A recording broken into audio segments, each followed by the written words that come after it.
الله الرحمن الرحيم በታላቁ መሪ ዑመር ኢብኑ አልኸጣብ ረዲየላሁ ዐንሁ ዘመን ሙስሊሞች ኢራቅን ከፍተው ከፋርሳዊ አገዛዝ ወደ እስልምና አገዛዝ ይቀይሯታል። በሰዓቱ የነበረው የኢራቅ ንጉስ ኤዝደገርድ በጦርነት መሃል ብዙ ንብረቶችንና 3 ሴት ልጆቹን ትቶ ይሸሻል። በወቅቱ ጂሃድ አድርገው የነበሩት ሙስሊሞች ሁሉንም ሀብትና ንብረት 3ቱንም ነገስታቶች ጨምሮ ምርኮ አድርገው ወደ መዲና ይመለሳሉ። በአንድ መጅሊስ የአቡበክር ሲዲቅ ልጅ የነበረው ሙሐመድ ከሁለት ጓደኞቹ አብዱላህ ኢብኑ ዑመርና ሁሰይን ኢብኑ ዓሊ ጋር ተቀማምጠው ሲጨዋወቱ በመሃል አንደኛቸው በመዲናው ውስጥ የሚወራው ሙሉ ወሬ ስለ ኤዝደገርድ 3 ልጆች ነው ይላል።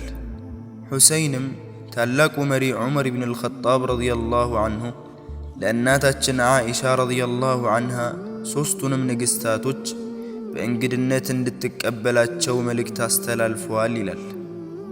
3ቱ ነገስታቶች በጣም ልባቸው ፈርቷል። እንደዛ ተንደላቀው ይኖሩበት ከነበረ ንግስና ተፈናቅለው አሁን በምርኮ ጠላት ስር ወድቀዋል። ከንግስትነት የባርነት ጫፍ ደርሰዋል።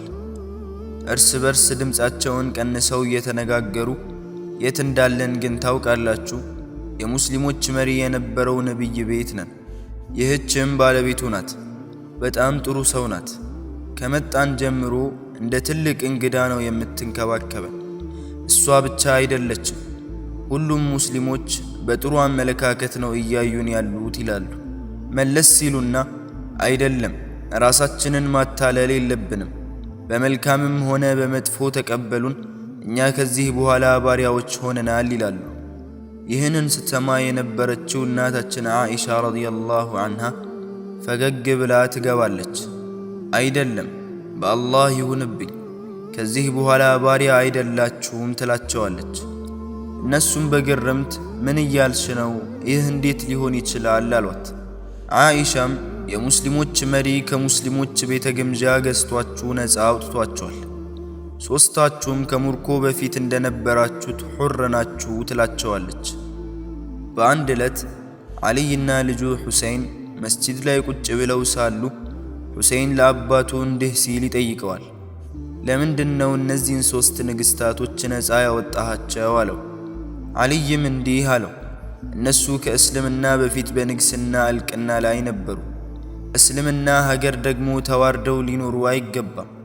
በእስልምና ይበልጥ ከሌላው በላይ እልቅናን ማየት አለባቸው ይለዋል።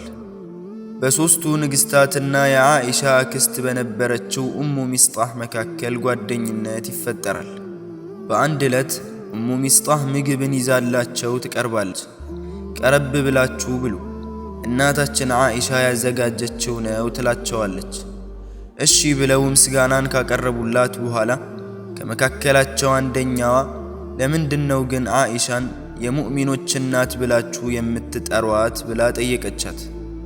ኡሙ ሚስጣህም ይህ አላህ ያዘዘበት ነገር ነው፣ በሱረቱል አሕዛብ እንዲህ ይላል፣ ነቢዩ በሙእሚኖች ከነፍሶቻቸው በላይ ነው፣ ባልተቤቶቹ እናቶቻቸው ናቸው ብሏል። ለዚህ ነው የሙእሚኖች እናት ብለን ምንጠራት አለቻት። እሺ ገና ሕፃን ሆና ሳለ እንዳገባት ሰምተናል፣ እሱስ ለምንድነው አለቻት። ኡሙ ሚስጣህም ይህ የአላህ ጥበብ ነው፣ ከነቢዩ በኋላ ረጅም ጊዜን ቆይታ የነቢዩን ተግባር፣ ሁኔታ፣ ንግግርና ስነ ምግባር ይዛ እንድታስተላልፍ ነው ትላታለች። እሺ ግን እኛ በጣም ተገርመንባታል። እስካሁን ጊዜ ድረስ ቤቷ ስንቀመጥ አንዴም ወደ እስልምና አልጠራችንም አለቻት። ኡሙ ሚስጣህም በንግግር ባትጠራችሁም በተግባሯ እየጠራቻችሁ ነው ትላታለች። በጣም ግን ይገርማል። ታስረን ከመጣን ጀምሮ ራሳችሁ ነፃ እስክትሉን ድረስ ይህ ሁሉ ጊዜ በእንክብካቤ አቆያችሁን፣ ግን እኛ ከናንተ ይህን አልጠበቅንም ነበር ትላትና አንድ ሰው ወደ እስልምና ለመግባት ከፈለገ ምንድነው የሚያደርገው ትላታለች። በዚህ ሰዓት እናታችን ዓኢሻ ትገባለች። ወደ እስልምና መግባት የፈለገ አሽሀዱ አን ላ ኢላሃ ኢላላህ ወአነ ሙሐመደን ረሱሉላህ በል ትላቸዋለች። 3ቱም ንግስታቶች በየተራ ሸሃዳን በመያዝ እስልምናን ይቀበላሉ። ዓሊይ መስለማቸውን ሲሰማ በጣም ይደሰታል። ለአላህ ምስጋና ይገባው የቀድሞውን ንግስናቸው በእስልምና ስለመለሰላቸው ይላል። አብረውት ከነበሩት መካከል የአቡበክር ልጅ ሙሐመድ አሁን እስልምና ዲን ላይ ገብተው ነፃም ሆነዋል። እንዴት ነው ከሙስሊሙ ማህበረሰብ ጋር ተጣምረው የሚኖሩት ሲል ይጠይቀዋል። ዓሊይም አዎ ግዴታ ጋብቻ ያስፈልጋል፣ ይበልጥ ጥልቅና እንዲኖራቸውና የእስልምናን ምንነት እንዲያውቁ ከታላላቅ ሶሐቢይ ልጆች መዳር አለባቸው ይላል።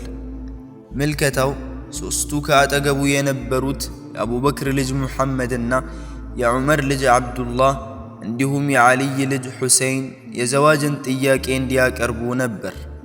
ሶስቱም ተጋብተው ሶስቱም ንግስታቶች ለሶስቱም ወንድ ልጅን ይሰጧቸዋል።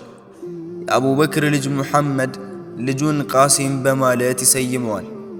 የዑመር ልጅ ልጁን ሳሊም በማለት ይሰይመዋል። የዓሊይ ልጅ ልጁን ዘይኑል ዓቢዲን በማለት ይሰይመዋል። የዛሬ ታሪካችን ይህን ይመስላል። በሌላ ታሪክ እስክንገናኝ የአላህ እዝነት ይከተላችሁ።